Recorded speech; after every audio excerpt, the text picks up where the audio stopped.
We don't have too good a relationship. The program helps me determine panel quantity, small versus large panels. I always prefer to put multiple panels in, such as, let's say, 4 50-watt panels rather than one 200-watt panel. This way, in case the panel gets hit by a rock or hail or something, the client's just out 50 watts and it can be easily replaced rather than 200. There's a limit to this trick, though. When you're dealing with big systems like this, you'll get stuck with oversized and ridiculous length and cable. So panel configuration is definitely key. Location, type, wattage, array size, angle, which I'll talk about in a minute, direction, and I always add an extra 15% for growth. Excuse me. It's important to angle your panels towards the winter solstice. Every textbook you'll read says to install your panels at a right angle between summer and winter solstice. This is completely wrong. Let me tell you. If you angle your panels towards the winter solstice, you'll be receiving the most energy during the least potential energy. This means is, it's winter, the days are shorter, the sun is lower, you're inside using more electricity, you'll need all you can get. Whereas in the summer, the days are longer, the sun is higher, you're outside using less energy, you'll have plenty to spare. This was actually a lesson I learned the hard way on my first installation, following the book. There I was in the middle of the winter installing a whole new mounting system facing the winter solstice.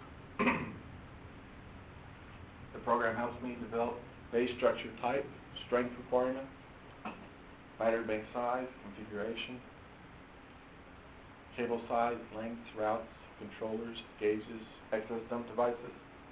You'll find a lot of these controllers have what they call extra electricity bleed off. It's basically just a coil that converts electricity into heat so you don't destroy your panels. I've been installing, I don't know if any of you have ever taken apart a water heater, but inside you'll have a coil that actually heats the water heater. It just looks like a bent piece of metal. Well, they have 12-volt ones of these, and I install them in the water heater so we can bleed the excess heat into the water heater and heat up the water heater instead of just bleed it out of the air. So that's what I'm talking about with excess dump devices.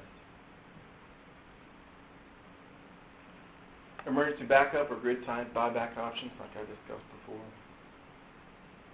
Google Sketch is a free 3D program. I'm sure most of you use it. It's easy to learn and easy to use.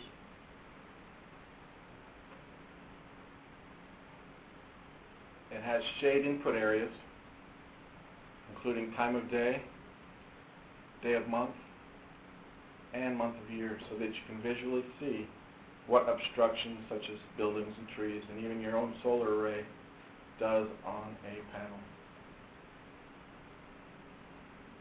which can then be plugged right into Google Earth for possible location scenarios.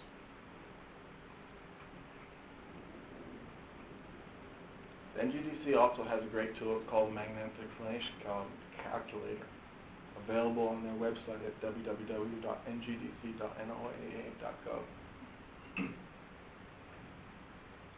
Here's a list of other great resources online that have other solar tools that will help in your design.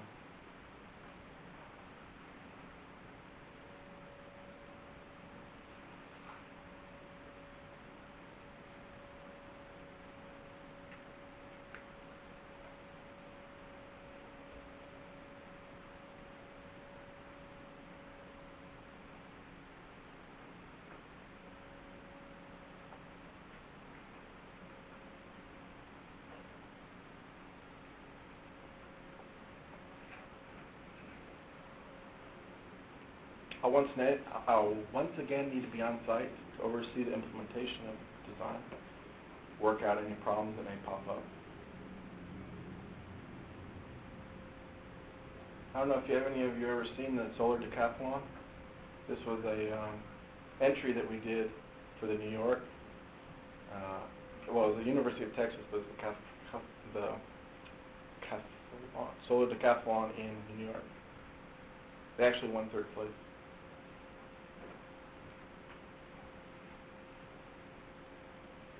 This phase opens up a whole new set of obstacles to overcome, such as system ordering, importing, which can get real tricky in some countries, parts, supplies, materials.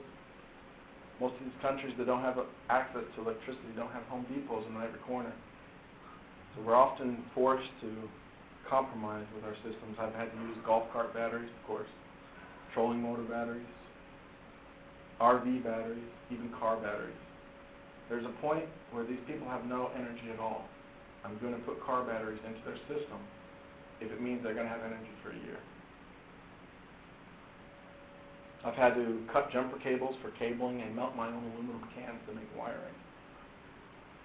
Local restrictions, regulations, labor. Do I hire locally or do I bring my own trained team?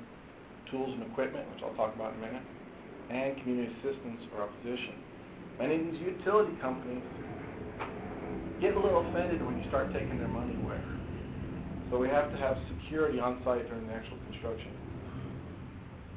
This is SMOC, Agua Luna Solar Mobile Obstacle Pillar. We take this on site whenever it's in this continent. It has material storage and workshop and crew sleeping quarters. After the implementation design, someone from Agua Luna will stay on site for several weeks in order to coach on system maintenance, monitoring, expansion, and daily living with solar. When you live with solar, you're forced to focus on conservation and reduction of items and energy. I say items and energy because everybody hears about conserving and reducing energy, but not items. Unless you don't mind spending $100,000 on a solar system, which is what you hear all the time, solar is too expensive for the average person. This isn't true. Most of my systems are under $10,000 for an average size panel. $10,000, that's less than a car, you know. Secret, again, from solar point of view, is to use and items. The problem, the average person, especially Americans, won't consider 4 reasons. Here are some appliances to stay away from. Toasters, coffee makers, irons, hair dryers, hot coolers, grilling irons, flat irons, coil electric stoves, fluid-based air conditioners, electric heaters, blower dryers, electric water heaters, incandescent bulbs, which I'll talk about in a minute. This one's my favorite. This is called a triple barrel, high-lit, dual-action brass-plated babyless probe curling iron. That's the name, you can Google it. It looks more like something Chewbacca would carry around with everything. All these appliances have what's in common called heat coil technology. Basically, it's like taking a car battery, taking a line, connecting from the positive to the negative terminal. What happens is you're going to spark it, and then it's going to start going red hot. You just made heat coil. This type of technology will drain your solar system very quickly. Let's take another look at that wattage chart. 3,200 watt air conditioner, 5,700 watt clothes dryer, 3,000 watt water heater, 1,200 watt iron, 800 watt coffee maker, 1,000 watt toaster. When you compare these to some of these other regular items like a dishwasher, even an electric blanket, it's just a huge difference.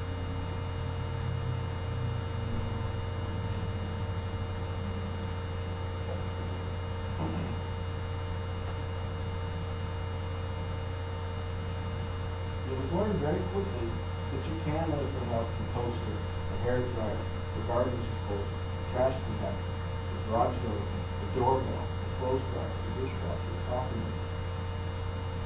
Right here all the time. How do you dry clothes then? Or, I can't live without my hair dryer or coffee in the morning, and they're serious. My answer? Yes, you can. Humans have been living on this planet for thousands of years without coffee makers, and doorbells, and toaster ovens. And again, here's the difference between myself and a retail store provider. He would never tell you to get rid of the hair dryer, the irons, the toaster. More appliances mean more solar panels, which means more money for them. Like if I were a solar retailer, I would give a free toaster with every purchase on fantasy